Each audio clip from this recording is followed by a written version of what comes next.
Hello, we are back with Thursday Night Football NFL DFS slate breakdown. We got the Titans at the Steelers tonight. Should be an interesting game. Thankfully, we have DFS and sports betting, so the game is still entertaining. It's not the best matchup, but I think there are some edges to be had, and we're going to go all over that. But before we do, come join us at Lion Star. You could try one of those promo offers, or you can join us for $39.99 a month. Both very good deals. We also have a free 3-day trial if you have never used Lion Star before. Go through the app stores and you can get that 3-day trial. Now, let's get into the fun.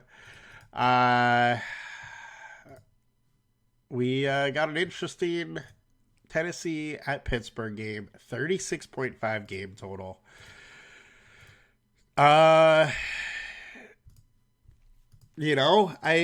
Defenses, kickers, everything's in play today. Obviously, Kenny Pickett, Will Levis, highest owned on FanDuel, and fairly high owned on DraftKings as well.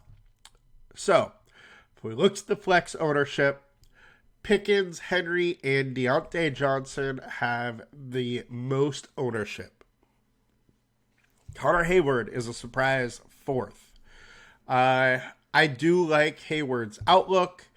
I think that 48% is way too high, though. He is a guy that is going to be 2 to 4 catches, 20 to 35, 40 yards, and his path to being optimal is a touchdown, which obviously isn't ever very likely. I mean, he's plus like 360 for a touchdown. He was my touchdown call this week. I do like him, but if you're playing the ownership game, that's a spot you can definitely get away from. And on FanDuel, we have 3 Titans as the highest owned guys, and the Steelers are getting a little different. It is not much different, though, between Pickens and Harris are very similarly owned as Harris and Conwa Hopkins. So it's really those 5 or 4 are the high-owned guys. Oh, sorry. Harris is only 18%. So, all in all, people are kind of liking this Will Levis play. They think he is, I don't know, second coming of Andrew Luck or something. I don't know. But he had a great first game. I don't totally buy into it. He had 238 yards. Like 140 of that came from 4 catches from DeAndre Hopkins. Steelers D is going to bring some pressure. There's some tape on him. We'll see what happens. I don't mind going with some Steelers defense today at all. All right, so let's get into position by position. Stop talking about the game as a whole and get into some more of the matchups here. Flip me back to that. All right, so Will Levis does have the better QB matchup. Lawrence did good. Stafford did meh. Lamar did meh. But Stroud, Garoppolo, Purdy, they all did good. The Pittsburgh defense is beatable. There's no Minka Fitzpatrick, but they do have Cam Hayward back, which will absolutely help that D-line. So he's got the better matchup. Tennessee, however, I'm actually very, very surprised to see they've been this good against quarterback because it's a spot we've been targeting the wide receivers. Ritter got taken out last game. Taylor Heineke came in for him. Lamar Jackson did fine. Anthony Richardson got hurt. Joe Burrow was playing hurt, was terrible. Watson killed him. Herbert killed him. Carr did fine. I think this matchup ranking is, I don't want to say wrong because it is what it is, but I think you are double counting it if you're too worried about this matchup. I don't think it is a bad quarterback matchup, and I would say it's probably more middle of the road. Running back wise, Derrick Henry is an interesting one. Steelers been giving up a lot on the ground. However, Cam Hayward's back. It's going to stop and plug up the middle quite a bit. So I don't like Henry quite as much. But out of the running backs, he's the clear choice as the best option available. Now, with that being said, Spears is getting 50% of the snaps. If he's able to break a long run, he becomes optimal and he is a little bit interesting. On the Pittsburgh side, you got Jaylen Warren and Najee Harris. They're going to have to do their damage through the air. This Tennessee run D is tough, and it's going to be hard to get much on the ground from them, but both are capable of doing it through the air. Wide receiver. Look, I have picked on this Tennessee defense all year long as far as prop bets and whatnot for wide receivers. I will do it again today.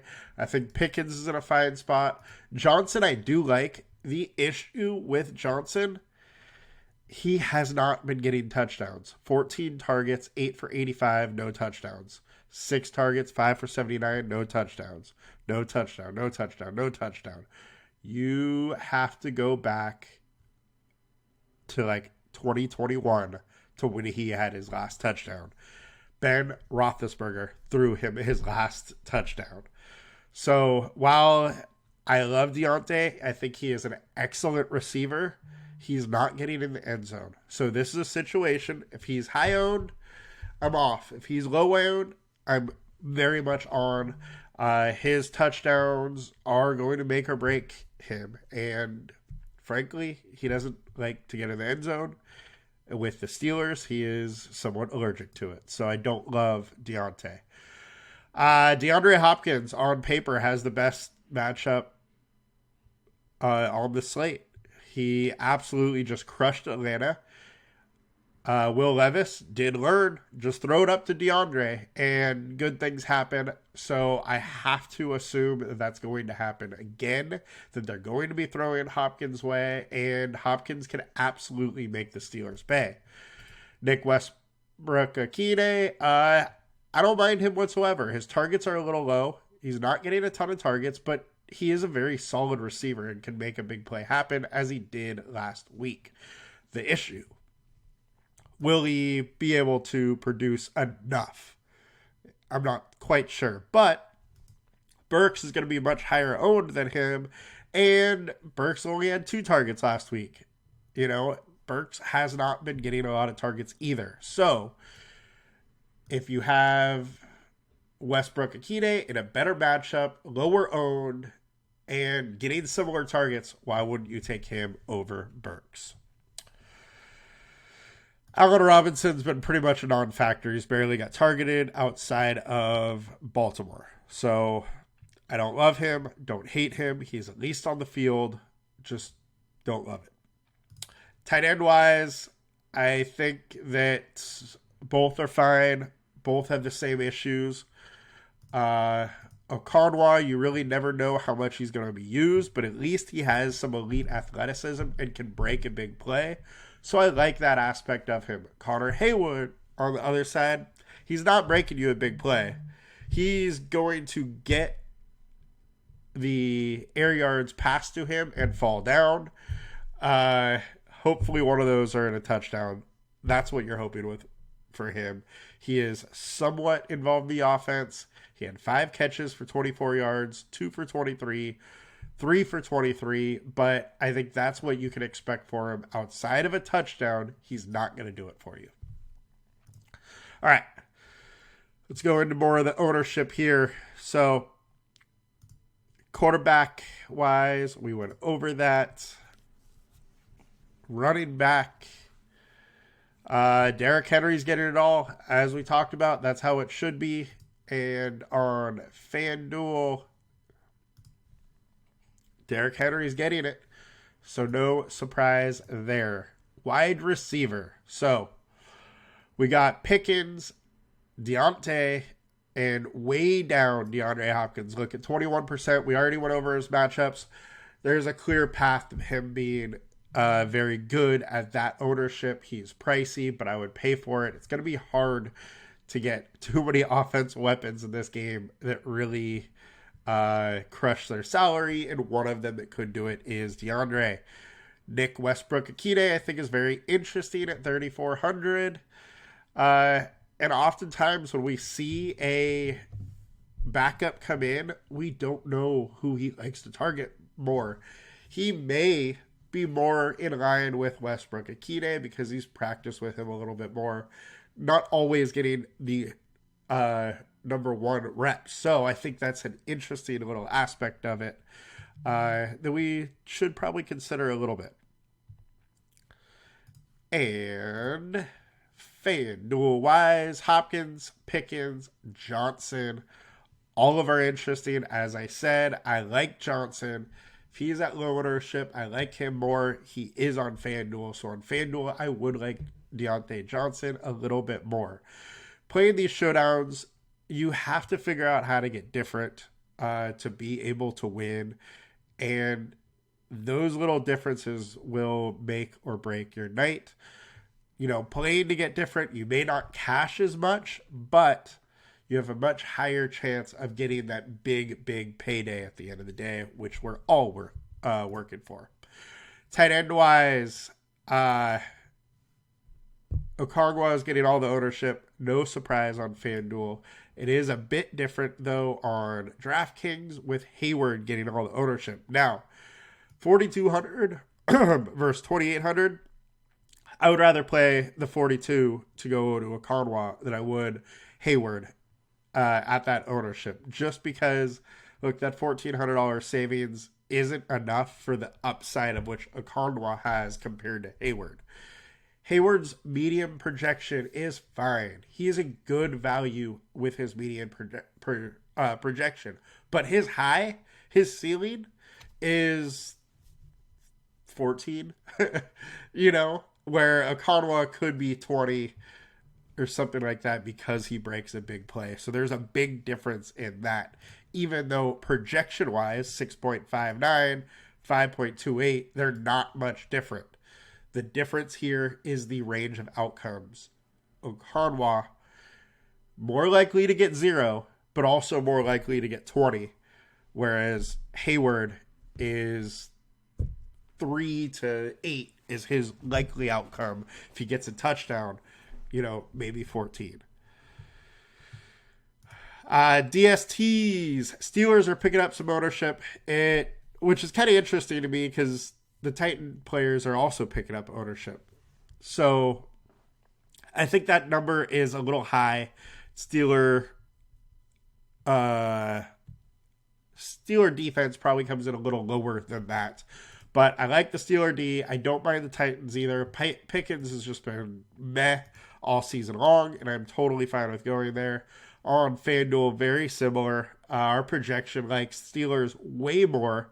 They're similarly priced, so not surprised there whatsoever. Kicker-wise, these low-score games, like, I would not be surprised whatsoever if both kickers were in the winning lineup.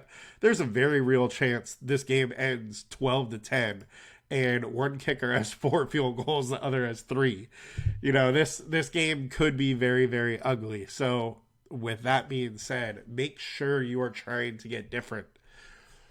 Don't worry about playing both kickers, a defense at captain or a kicker at captain. That is likely a decent way to go on this slate. You're probably not going to get all 5 just offensive position players in there. Now, is it possible that happens? Yes. However, I do believe that ownership is going to be heavily swayed that way. Even though this is an ugly game, these kickers and defenses are probably going to get underplayed for the possible outcome they have. So with all that being said, guys, good luck. I will be back tomorrow with a main slate breakdown. I am going to be starting to work on that this afternoon. So good luck, guys. We got an interesting game. Thank goodness for DFS to watch this one. Have a good one, guys. We'll be back soon. Make sure to like, comment, and subscribe. Adios.